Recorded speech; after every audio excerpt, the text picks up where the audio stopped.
إن الحمد لله نحمده ونستعينه ونستغفره ونعوذ بالله من شرور أنفسنا ومن سيئات أعمالنا من يهده الله فلا مضل له ومن يضلل فلا هادي له أشهد أن لا إله إلا الله وحده لا شريك له وأشهد أن محمدا عبده ورسوله لا نبي بعده يا أيها الذين آمنوا اتقوا الله وقولوا قولا سديدا يصلح لكم أعمالكم ويغفر لكم ذنوبكم ومن يطع الله ورسوله فقد فاز فوزا عظيما. Hadirin Aba dan Ummah yang dimuliakan oleh Allah Subhanahu wa Ta'ala, kali ini kita akan membahas tentang dasar-dasar pendidikan di dalam Islam. Perlu diketahui oleh Aba dan Ummah yang dimuliakan oleh Allah bahwa dalam pendidikan pun ya, Islam memiliki metode. Dalam pendidikan kita memiliki manhaj atau metode, dan Islam telah menawarkan hal tersebut kepada kita semua.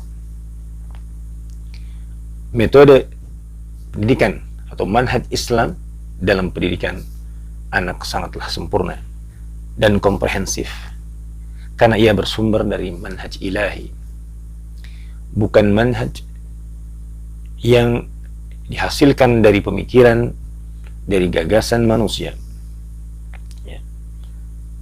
Karena tentu manhaj atau gagasan yang berasal dari manusia berupa pendapat-pendapat, teori, gagasan, kecondongan, dan pemikiran, karena berasal dari manusia, tentu ya metode tersebut memiliki banyak kekurangan, memiliki banyak cacat, karena beberapa sebab.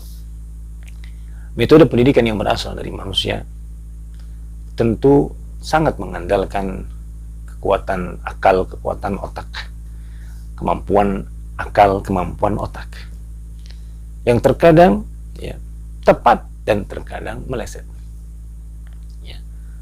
Dan tentu memiliki daya jangkau yang terbatas. Kadang sesuai dengan kondisi satu hal ya.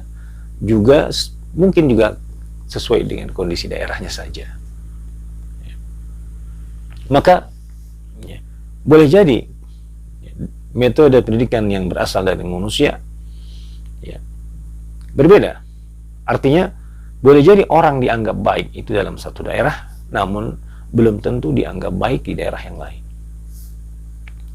Adapun pendidikan atau manhaj Islam dalam pendidikan adalah menyiapkan standar kesalihan yang selalu cocok tentu dalam kondisi, tempat, dan umat menurut keumuman ya, menurut ukuran keumuman kesalihan pada secara umumnya. Manhaj Islam adalah konsep yang telah Allah sempurnakan, mencakup seluruh kebaikan yang dibutuhkan oleh manusia dalam urusan dunia, juga urusan agamanya dan akhiratnya. Aba dan Ummah yang dimuliakan oleh Allah Subhanahu wa Ta'ala, manhaj Islam atau metode Islam dalam pendidikan sangat memperhatikan soal kejiwaan manusia tentu dari berbagai segi, dalam segala kondisi, interaksi, dan dari segi menunaikan kewajibannya dalam tugas dalam hidupnya. Manhaj Islam sesuai dengan fitrah manusia, bahkan ya, membimbing manusia mewujudkan keseimbangan dan potensi badan dan potensi akal serta ruhnya, sehingga ketiga unsur tadi atau unsur-unsur tadi ya, bekerja sangat baik dan saling menguntungkan.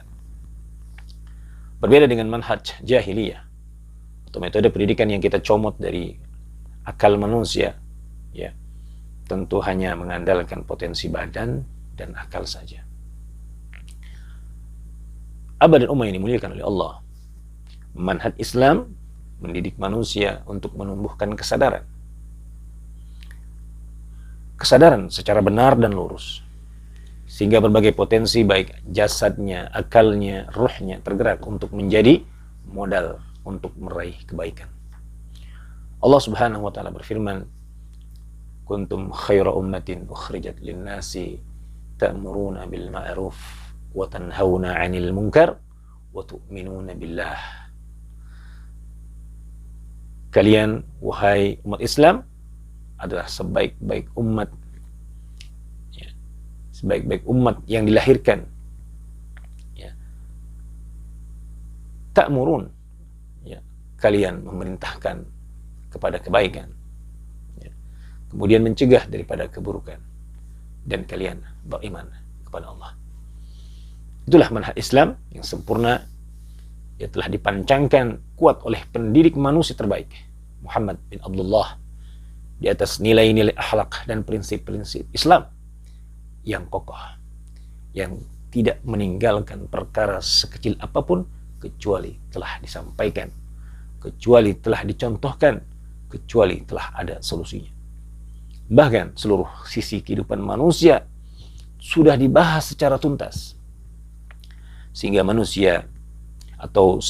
Islam merupakan manhaj yang istimewa dan unggul di atas manhaj lainnya, di atas metode pendidikan lainnya di muka bumi ini, baik dari sisi pengaruh, cakupan, hasil, dan tentu kemampuan sentuhannya. Abah dan ummah yang dimuliakan oleh Allah, maka sangatlah layak bagi kita untuk selalu meniti dan berpegang teguh pada manhaj atau metode Islam dalam mendidik anak-anak kita. Namun umat Islam sekarang, ya, banyak yang menyelisihi metode ini, ya, mereka bangga, ya, mereka mengambil manhaj orang-orang dalam notabene tidak beriman kepada Allah dan Rasulnya. Mereka mengambil pendapat George, mereka mengambil pendapat Michael, mereka mengambil pendapat Freud dan Jackson. Kaum muslimin banyak menjadikan tokoh-tokoh tersebut sebagai idola, hingga mereka menjauh dari pendidik mulia dan pengejar terbaik, serta pemberi peringatan dan penunjuk kepada jalan yang lurus, Rasulullah sallallahu alaihi wasallam, Muhammad bin Abdullah. Semoga, ya, kita diberikan keteguhan dalam meniti manhaj metode dalam mendidik anak-anak kita, dalam mendidik generasi kita, ya, demi terwujudnya insanun kamilun, manusia yang sempurna di bawah pendidikan Rabbani. Demikian, semoga bermanfaat untuk kita semua. Aqulu qawli hadza astaghfirukum. Assalamualaikum warahmatullahi wabarakatuh.